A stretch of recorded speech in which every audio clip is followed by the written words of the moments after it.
Mi nombre es Arreyes Antonella, soy estudiante de la licenciatura en Trabajo Social, pertenezco a la sede Umpahuaco.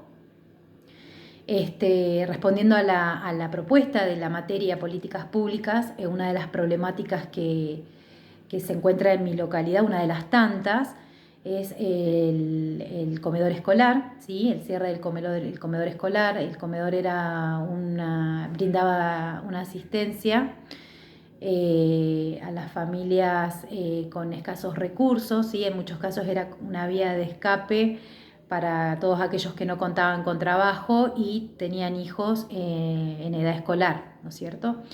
Ellos brindan el almuerzo para el niño presencial y para las familias una especie de vianda. Desde que comenzó la pandemia no se ha brindado ningún tipo de viandas ni ningún tipo de asistencia a esas familias que que asistían al comedor escolar. La desocupación en pandemia, convengamos que ha aumentado, los números son muy grandes en nuestra localidad. La gente que ha perdido su trabajo, o por ahí la gente que trabajaba el día a día, no podía, por esto del aislamiento, no podía asistir y demás, ¿sí? Si bien el municipio se familiariza con esta situación previo a la pandemia, el comedor escolar es mucho más antiguo a la pandemia, ¿no es cierto? Es una institución que funciona hace 20 años, más de 20 años. Teniendo en cuenta, bueno, que el municipio respondía a esta demanda, seleccionando las familias y demás, y si bien la infraestructura del comedor tenía algunas falencias, el comedor funcionaba. Lo que podemos ver en la actualidad, que el comedor ha dejado de funcionar y no provee ningún tipo de asistencia. Si partimos del autor Tomás Day, podemos hablar de las políticas públicas. A mí me gustaría de esta definición marcarla, porque es aquello que el gobierno decide hacer o dejar de hacer, ¿sí? En esta situación se hacía, no llegaba a cubrir la demanda de la localidad, porque la crisis económica ha crecido y con ello ha arrasado muchas familias sin trabajos y demás, pero en la actualidad se ha dejado de hacer.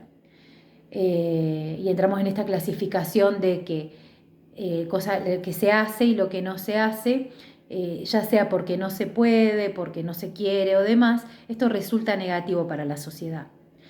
Esta situación también la podemos plasmar en relación a la autora Margarita Rosa Pagazas, que hablaba del debilitamiento de los nexos entre los riesgos y las responsabilidades individuales y colectivas, ¿sí? Estamos hablando de una institución que depende del municipio, y este municipio a su vez responde al gobierno provincial, ¿sí?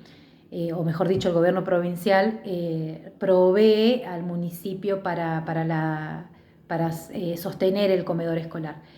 No se ha obtenido respuesta, ¿sí? Esta crisis política, siguiendo con lo de que dice Margarita Rosa Pagasa, esta crisis político e institucional es la fragmentación de la vida social, ¿sí?